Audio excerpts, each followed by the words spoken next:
There are things that can keep teachers awake at night. Conflict between students, teachers or parents, wellbeing red flags and moments of crisis. In schools, educators must respond effectively to these challenges in an ever-shifting landscape.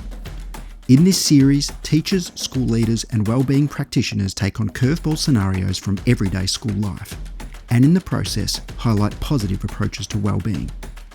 I'm your host Mick Walsh, and this is Trials for Teachers.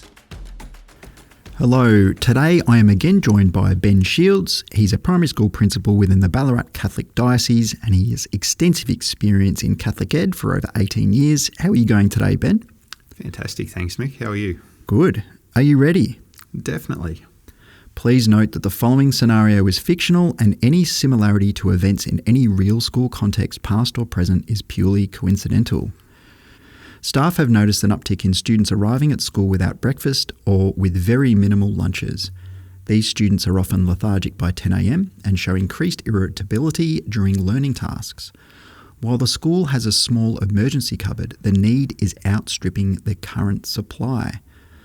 So Ben, this is a bit of a sort of a broader school issue, and we obviously live in a challenging time in terms of cost of living, and so there's probably a number of factors that are feeding into this one. What are your initial thoughts on this? We're going to look at how we respond initially.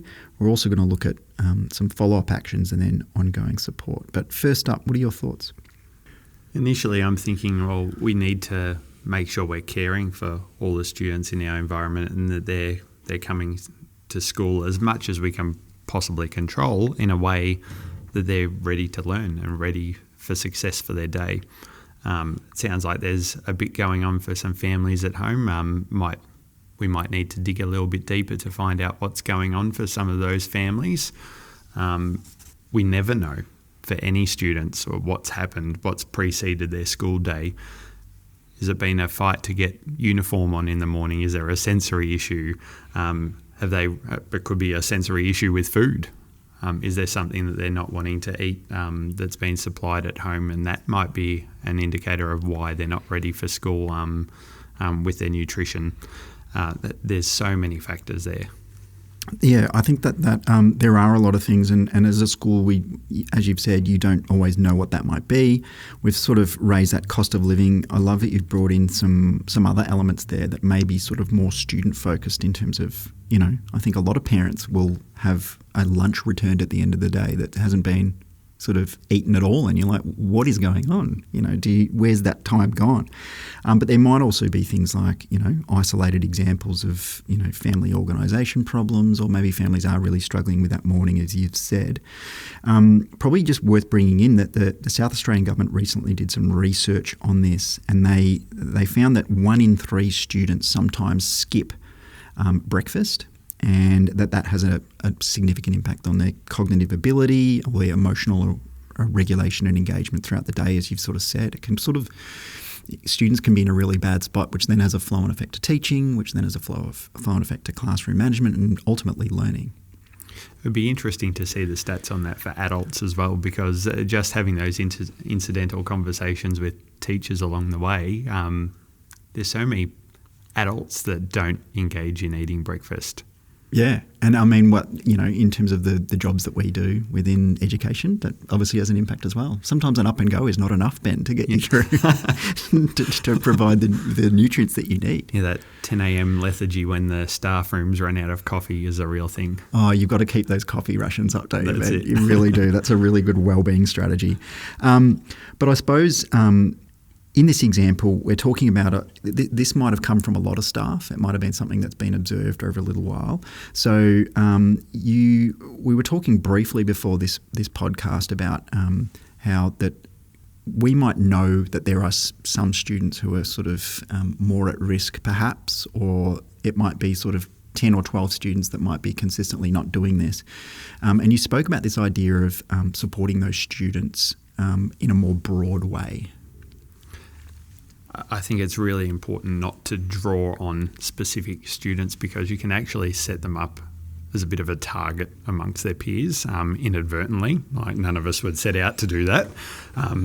We wouldn't want to draw attention to, well, Ben's come to school without breakfast again, and he can't concentrate, clearly hasn't been looked after at home again. So I think that there's more holistic ways of supporting students, and I can draw on some personal examples of this where, as a principal, I'd noticed that there were a lot of students that were coming to school without breakfast, whether that was a really early start to their day through out of school hours care, kicking off at 6 a.m. That's a long time for the kids to be at school, and then a lot of the out of school care providers often sustenance and food prior to the day or at the end of the day, depending on whether it's before or after school care. But there's still a lot of students that in that particular community I was working in that were coming to school really hungry. So it was actually part of it was a school and parish initiative that we decided to start a breakfast club from 8 a.m. that was so it wasn't drawing on the attention of a particular student or a particular family. It was actually open to all. So we were making sure that everyone had the opportunity to have some fruit or have some toast. And part of our work was liaising with the Parents and Friends Association at the time, along with school leadership. How can we build those community partnerships to really get behind these students and families to make sure that we're setting them up in a way that's really thoughtful for their well-being, but also for the whole well-being of the community, because we might have identified those few students that hadn't had breakfast and weren't ready for the day, but there were probably another 10% in our school community that were going through the same struggles but had gone undetected. Right, so the actual sort of the provision of that facility within the school and having that breakfast club actually sort of, you're able to see that there was a greater need potentially, and lots of schools do run that, and it's really great. And I know that within the Catholic space there's a sense of community and there's a really strong sense of social justice and how we can sort of support others. So this idea really ties into that. It might be that, and in the example as well, there's the supplies are running short, and it does take time to set up those really important community partnerships as well. There might be an opportunity to purchase something really quickly and sort of set up almost a proxy or a sort of a breakfast club on the fly in order to meet that specific need at the time. In terms of how we might, staff might be concerned about, well, how is the school addressing this? What might it look like, a conversation with them, whether it's at a staff meeting or with leadership? I think having that open dialogue with our staff is really important. So rather than coming in from a fixer kind of mindset as a leader, it would be we're a community, let's get behind this issue together. What would we collectively do? Right? What are let's spitball some ideas. As a staff group, what could we do to make sure that the provisions are there? It could become so our school is deeply entrenched in the deep learning, new pedagogies for deep learning, some of Michael Fullan's work, and a big part of that is establishing learning partnerships. So learning partnerships, community partnerships, how can we actually turn this issue into a learning endeavour for our students? How can we, as a Catholic school, look at our Catholic social teaching principles and get behind our community and show genuine service for our community and love for one another in our service. So how can that be coming from the students? How can that be a student agency opportunity rather than coming from a staff or a leadership perspective? How can we enable our students to support each other? How can we then reach out to community organisations? I know around the corner we've got a wonderful green space, and there's opportunities to engage with other local community groups to engage in like food production in a sustainable way. So there's so many I love that overlays. Yeah, and look, I love that you're thinking about the issue from it's not separate from the teaching and learning. It's not just like a school admin problem or a logistical problem that's separate. It's how you can build that into the curriculum, build that into understanding, so you're sort of growing from it, and taking it to the staff as well gives staff a sense of ownership of that and how they can contribute to their community. So I really love that thinking. It's possible that some families, it's great that schools can step in and provide provisions on a day-to-day basis, but it's possible that some families are really struggling. And that's a delicate conversation to have with a family as well, but they might need some additional external support as well. And that's something I would say as a Catholic system we do incredibly well. So having our ear to the ground and making sure that there's always the supports for families in need, and making sure that we find those connections, like I was saying, talking about St Vincent de Paul as an outreach opportunity. There's great services available to all attendees of Catholic schools. Yeah, there's that network is incredibly helpful within a Catholic environment, and there's also external supports available through government that might be supportive to families, particularly if they're really struggling financially, if they're having a lot of difficulty in managing that home environment. Support such as Orange Door and other community external agencies that might be helpful within that situation.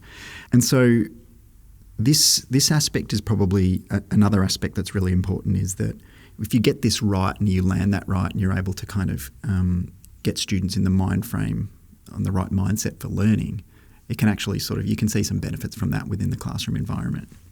Definitely. I just want to circle back to your discussion around networking and just point out that I don't have all the answers for this school community.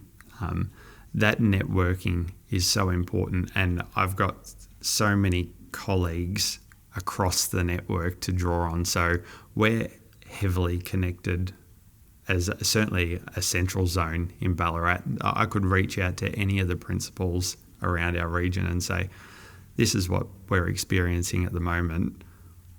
What have you had any scenarios, experiences in your community like this? How did you address it? Do you have any recommendations? What's worked? What's not worked? And I think that's, from a system perspective, the colleagues that we have are phenomenal, to be able to just have those real conversations to say, I don't know what to do in this scenario, and that's okay, but I've got known others with really quality experiences that will likely have some pointers along the way. Yeah, I think that's incredible to point out, and those networks can be really influential. And it's possible that if it's an experience that you're navigating as a school leader and within a school environment, and you've learned along the way, that you can become that sort of school that is has the info or has the knowledge on what a best approach might be, or what were some things that didn't go well as you're trying to implement change, and sort of informing through that community, which builds the entire community overall, and it increases the capacity to support what is a problem and is probably an emerging problem, really, when we're talking about cost of living pressures and the troubles that families might experience. Mm-hmm. And at the heart of this is relationships as well, having the relationships with colleagues to be able to have that conversation, to be able to have that relationship with parents as well, to say, I've noticed this, that your children might need some additional support. Do you need some additional support at home? I think relationships are critical in the whole situation. Yeah, absolutely. And that can be on an individual level with students who might be impacted. It's with class teachers who are trying to support their students. I think that's a really critical element. There's probably, in terms of how we follow up and provide ongoing support on this, as a school leader, what sort of change would you be hoping to see over a period of time? It's not going to work instantly, but you've got an issue, you've got a lot of kids who are lethargic at the start of the day. To you, what would be a point where you're feeling like, I'm seeing some success, I'm seeing some change in this scenario? Yeah, seeing that attention of students growing over time and observations from teachers and the incidental conversations that you have along the way, but being deliberate in those, planting the seed of those conversations as well. How is Ben going? We've done some work there. We've put some supports in place. Are they having an impact? And that constant, we do it in learning and teaching all the time. We're constantly having that anecdotal assessment of students and summative assessment of students day in, day out. This is no different. We're doing a wellbeing assessment in many ways to check, well, how are they travelling? So that we should see growth over time, and if not, then why? Yeah. And we're constantly circling back to that. Yeah. Or why aren't we seeing growth? What have we done that's not worked? What do we need to do differently? Yeah, exactly. And those conversations also can be something that helps those students. And the conversation from a class teacher is not, are you back to not eating your lunch again? The conversation is, how are you going? How are you finding your learning experience? Are you feeling tired today? And so those observations feed back into it as well, and shows that. And I'm sure your experience would be the same, Ben, but teachers are really invested Definitely in the well-being of their students. Yep. And it's really important to them. So as leaders, you're trying to facilitate an environment that sort of enables them to, to be caring and to be nurturing. Mm-hmm. And removing any judgment in the whole situation as well is really important. Yeah, absolutely. And seeing people on their level, and also, maybe seeing that, if a student isn't at their best, that there are a range of factors that can feed into that. Thank you, Ben. I wanted to just do a couple of different sort of takeaways here. We talked about that in the initial response. Something that you highlighted was that it needs to be a holistic approach of support, and you don't want to just zero in on these students and highlight them and make them feel like they've got a problem. It's more about taking a community-based approach to solving it. You might meet the initial demands of not having enough supplies, but you also highlighted that in engaging in some broader community connections, and you're able to highlight that within the Catholic system you've got lots of agencies that you can draw in on. You've been able to establish partnerships that are really positive, that can have an impact in that space. We discussed that in following up, it needs to be non-judgmental, and you need to sort of highlight the dignity of the individuals involved. We also talked about the really positive impacts on teaching and learning you can see if you are nailing this and you're getting this right, and the flow-on effect through the school. You spoke, Ben, about that. You are as a teacher, you're constantly assessing through observation and checking in with students on their knowledge in the classroom, and this is a wellbeing assessment in essence. And there will be students that will need to follow through. We talked about, that's something that you would need to monitor and support staff with, but probably to add to that is that there is a transition piece there as well in terms of how we support those students and how the teachers that are looking after those students are informed on a needs-to-know basis. Did I sort of get most of that, Ben? I think you've nailed it. Well done. I hope so. Now, thank you for joining us, and contact us through our socials to have your say. Now, Ben, as always, we want to finish with one of your personal favourite wellbeing wind downs. So something that you do that lifts you up a little bit, gives you that extra little bit of pep in your step. Yeah, so something that I really like to do is completely remove myself from education for a while. So we're learning all the time, but something that I really like to do, I've got a vintage car at home. So I'm not a mechanic. I don't know what I'm doing, but I'll work it out. I'll go through the learning process, but it's just completely removed from my day job. And so it's one of those things that it gives you immediate feedback. And we don't always get that in our line of work in education. So it's a really interesting thing. So if it starts, well, there's some good feedback. If it doesn't, then there's a process to solve. It's a really good feedback loop, isn't it? It really is. Yeah. That you need to make a change, you need to intervene in some way to get that going. Yeah, and you learn pretty quickly. If you make one change and then you make a second and a third without checking, yeah, you can have a bit of problem solving to do. Yeah, well, look, Ben, I'm not a car person. I'm very much an A to B person, but if I'm ever in trouble, I'll know where to reach out to if I'm getting some feedback. Go to a real mechanic. Is there, at the moment, my car is telling me that that I need a service. So should I follow that advice? You should. Okay, all right, that is bit good. Of preventative maintenance. No, that's good. I am going to go with something. So I've got a couple of small kids, Ben, and Lego is a bit of a feature. It can be something that you step on in the middle of the night, which is beware, is not good. But also it can be positive. I have been known to purchase a small Lego set and build it in the quiet hours of the night. And I know that seems weird, but I find it's a really good process. The problem with that is that inevitably the kids will find it. Before or after you finish it? After, thankfully. So I've got a couple of moments of enjoyment, but inevitably it's trashed and kind of mixes in with everything else. But it is that, I do like it, and kids play with Lego differently. And, I suppose, I don't know, I'm telling you a bit about myself today, Ben, being a bit vulnerable. You see a finished product. The finished product is helpful. Thank you. So to all the people who hold the line in our schools where you're all busy taking care of others, make sure to spare some time for yourself. Until next time, this has been Trials for Teachers.